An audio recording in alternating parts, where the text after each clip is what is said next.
sana nataka kushukuru IEBC kwa nafasi ambao wametupa sisi wananchi kuweza kujiandikisha zaidi kama wapiga kura.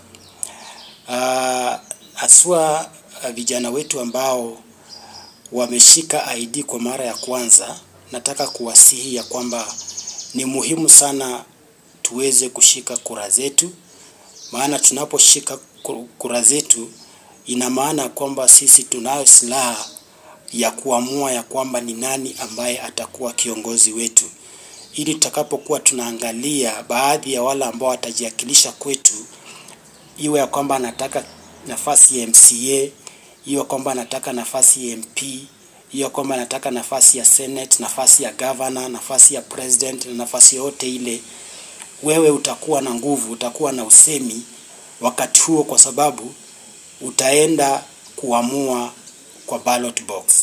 So jambo la muhimu ni kwamba tunapochukua nafasi hii ya kwenda kuchukua kura, wacha ya kwamba tuione kama ya muhimu, na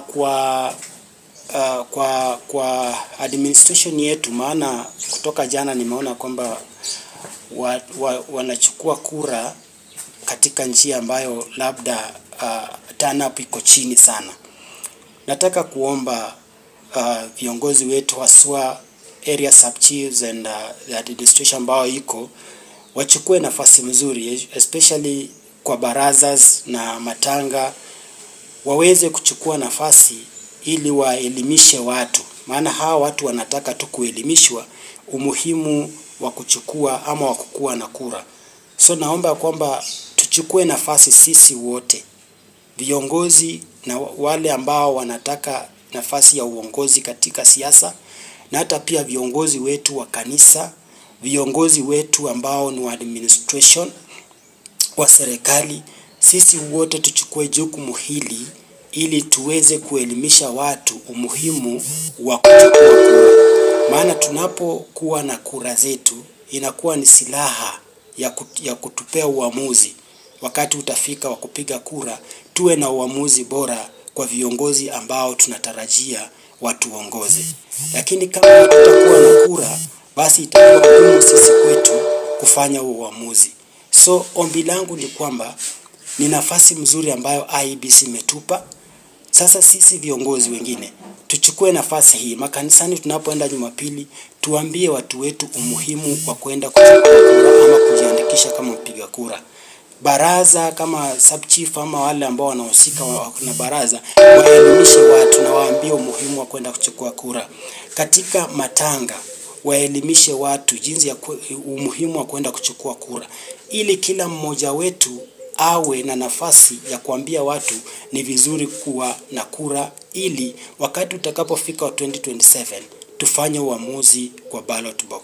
So mimi kama Mzito ambaye nawania nafasi ya UMCA Central Bunyore Ward, mimi nitacheza sehemu yangu. Sehemu yangu itakuwa kuelimisha watu kwa social media, kuelimisha watu ninapokuwa katika vikundi tofauti. Nitafanya ile ambao naweza ili watu wetu waandikishe kura kwa wingi zaidi. Na wewe pia ambaye ni kiongozi mahali, kiongozi wa namna yote ile, na una nafasi ya kukutana na watu, pia wewe chukua na utafute nafasi hiyo mzuri ili uitumie kuelimisha wamama wetu, wazee wetu na vijana wetu umuhimu wa kupiga kura. Kwa hivyo na wasihi na nawaomba tia kwamba ni nafasi yetu tuweze kuchukua kura. Kuanzia jana ukienda kila mahali utapata kwamba hawa watu wanaandikisha watu wa kupiga kura. Kwa hivyo tafadhali na waomba na wasihi tuchukue nafasi na tuitumie kwa njia inayofaa. Asanteni sana.